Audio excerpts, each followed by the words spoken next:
Welcome back to Half the Battle. I'm your host, as always, Daniel Levi, and joining me now is top UFC featherweight prospect Alexander Volkanovski. Alex, welcome back to Half the Battle. How are you, mate? It's good to be back. Oh man, the pleasure's all mine. How are you?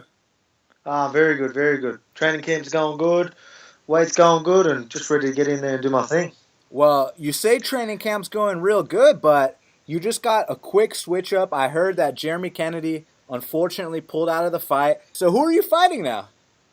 We're still waiting. We're still waiting because obviously Sean Shelby was busy with the UFC 217, so he's getting back to us now. But I'm definitely going to be on the card anyway. But we'll see who they throw. Yeah, it's been unfortunate. I was looking forward to the fight with Jeremy. He was a top prospect as well. I know a lot of people were interested in seeing how that was going to go down. So, it's unfortunate for that. But hopefully, you never know. Hopefully they get me a ranked opponent or a name or something like that. And then, I'll be happy either way. But we'll see what happens. But bottom line, you're fighting in Australia. Yes, definitely. So, real quick, we're going to move away from the Jeremy Kennedy fight here in a second, but I just wanted to talk to you about the matchup because it's so intriguing. He's one of these tall, lean featherweights. You're short and stocky. You're a powerhouse. He likes to, win the pretty decisions. What was your opinion of that matchup, man? I was happy with the matchup. Again, he's a grinder, so he's a really bad matchup for a lot of the people in our division. But for me, I just think I was a bad matchup for him. He's a style, where he's most comfortable and where he likes to, tire people out and grind them out is where I'm most comfortable. And I don't get tired in the clinch and things like that. Because he'll once he grabs a hold, that's it. He does not let go. You try and get up, he'll just keep raking you back down and things like that. But me with my little midget legs, I can get up pretty easily. You know what I mean? So I just think I was a bad matchup for him. And even though I think he would have had trouble getting me down, I still think that even if he did, I'll get straight back up, and then he has to worry about my power. And I still thought that I'd be too strong for him on the ground anyway. But I mean, I just thought I was a bad matchup for him. I just think, again, like I said, I know his style is very hard for your strikers and stuff that just can't handle the pressure. But that's my world. When you visualize it, I mean, were you thinking a knockout? Were you thinking a 3-round sprawl and brawl? I mean, I thought it was going to be a knockout. I thought because I knew he's most comfortable clinching, and I think he was saying he was going to set the pace and try and grind me out, but that just wouldn't have worked. And I just reckon I would have seen it would have gassed himself out trying to hold me down.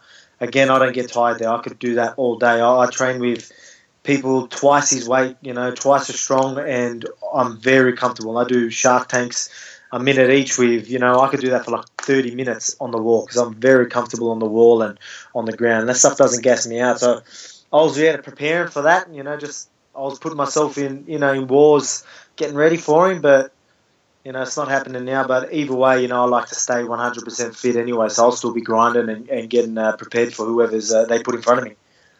so your last fight, you took on Mizuto Hirota, and obviously it was a domination. But I got to ask you this, man, because look, on your regional scene fights, when you're fighting guys like Malarkey, you hit them one time with your hardest shot and they go down. But with Mizuto Hirota, he took your hardest shot. He kept coming back up. He kept trying to fight. Was that kind of like a unique experience for you? Yeah, it definitely was. He obviously had a chin. I mean, I've had I've had an experience with a few Japanese fighters. I've fought a few of them, and they've always had good chins. Even my first fight against Kazuya, I had him. I was landing some big bombs, ground and pound, and I couldn't put him out. The ref had to stop it, otherwise I would have just kept pounding him. I don't know. They got some good chins, but Mizuto's chin was insane. And the thing is, I'm usually very persistent. If I get someone hurt, I'll go until the ref has to stop it, or I'll finish them myself. But I don't know if you heard, but I was a pretty crook running into that fight. So I had staph infections a week. The day before the weigh-in, I just finished my antibiotics.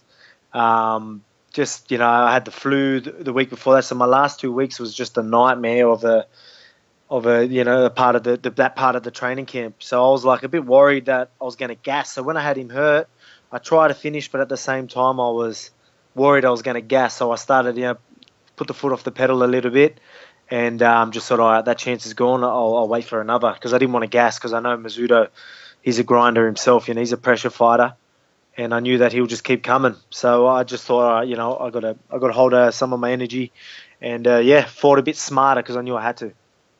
How do you stay poised out there in moments like that? Because for a lot of guys, if they have someone hurt, you hit them with their hardest shot, and they're still coming forward. A lot of guys get discouraged. For you, you just kept hitting him for the rest of the fight.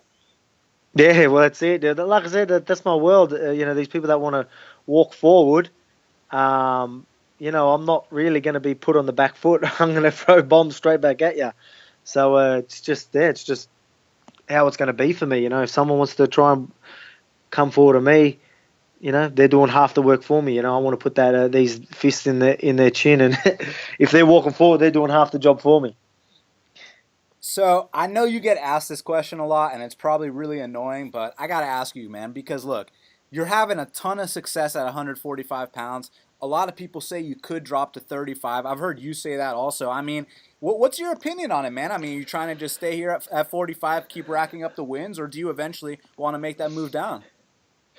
No, I'll stay at 145. Especially look at the things that we're seeing now. Like just with you, we're seeing people miss main events. We're seeing all so much things happening with weight cutting. You're seeing like people collapsing. With Mizuta, my last opponent, he couldn't even fight because he was cutting too much weight and things like that. So it's starting to be a bit of a trend now where people are starting to move up in weight divisions. Like you got your Robert Whittaker, where he went up to middleweight. Now he's undefeated. He's a champion, and things like that. So interim champion, sorry. So I just feel that there's no point me cutting weight. I reckon I could make it, but I'm not going to put myself through that much.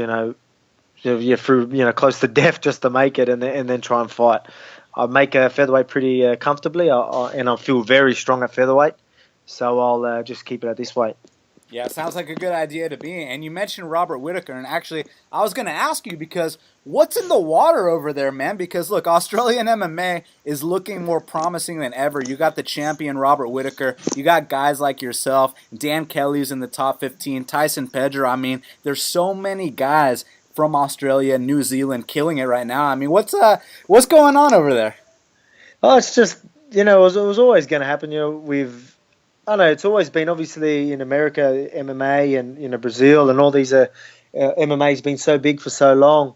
Where I don't know, it's always been big in Australia, sort of, but everyone's really starting to give it a go nowadays. And I just feel you're starting to see these people that are starting young now.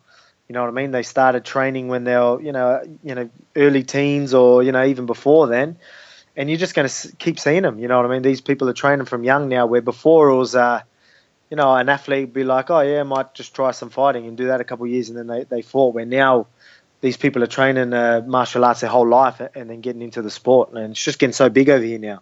So you're going to just keep seeing them. Australia's there's a lot of talent in Australia right now, so I'm looking forward to seeing a few of them in the UFC and shooting through them ranks as well.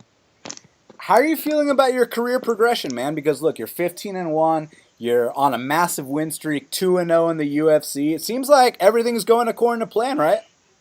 Yeah, that's it. Yeah, I just, I'm not getting old or anything yet, but I mean, we're not in this sport for forever. You know what I mean? So I want to shoot for these ranks. I want to do. I'm trying to fight as regularly as I can, make as much money while I can, and I want to be champion just like anyone else. So that's one of my goals for sure.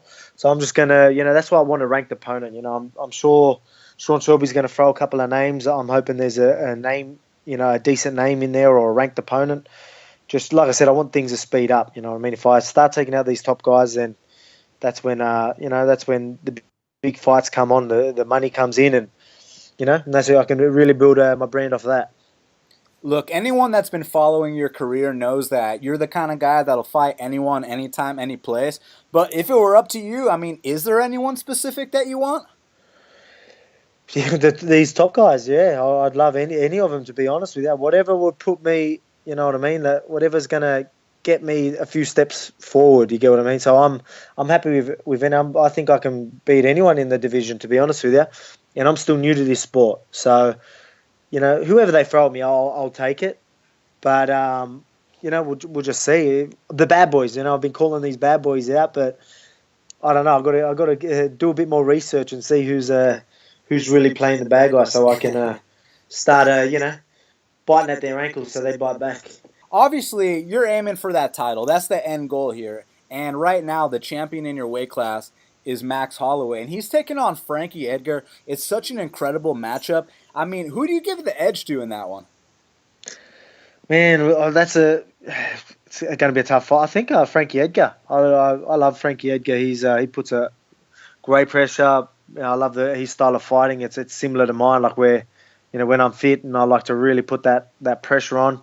So I think Frankie can do it, and because I think stylistically, in the future, I think even for me against Max Holloway, I think I'd be a bad matchup for him too when I have a couple of fights under my belt. But I'm definitely looking forward to watching that one. But we'll see what happens. Who do you think? What do you reckon? What's happening with that one?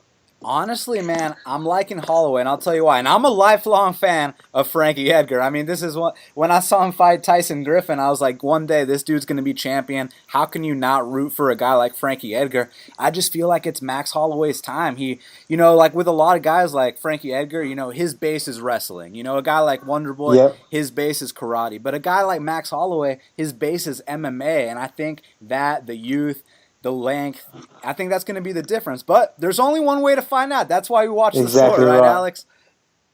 Yeah, that's it. I just say, like I said, with Frankie Edgar, he puts it all together pretty well as well. So it's not, if people just try and strike with Max Holloway, Max usually ends up finding a good rhythm and starts picking them apart. Where I just think Frankie's going to throw a lot more than just punches. There's going to be everything, takedowns. If he's stopping takedowns, back to punches, then shooting, just going to change that level, really keep Max thinking the whole time. And I think Frankie Edgar is going to land some shots as well. But whether he can keep that pace up, because they're both really fit. But, I'm thinking Max, if it gets in them later rounds, he usually just finds his rhythm and just really starts picking people apart. What'd you think about Max versus Aldo? Yeah, that was an interesting one. I thought Aldo was looking all right at the start, but again, Max just ends up finding a good rhythm and then just found that shot. I didn't expect it to be a finish, to be honest with you. I thought in the later rounds Max was going to take away the decision maybe, but I didn't expect him to finish the fight, which surprised me.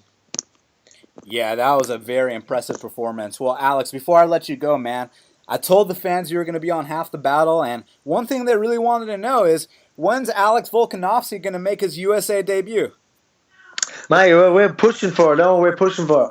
I reckon it would have been, my next fight if the Aussie card, UFC Sydney, wasn't on. I reckon I would have been on one of the USA cards. But that's definitely what we're pushing for. I'll get this fight out of the way, and then hopefully I'll see you over there.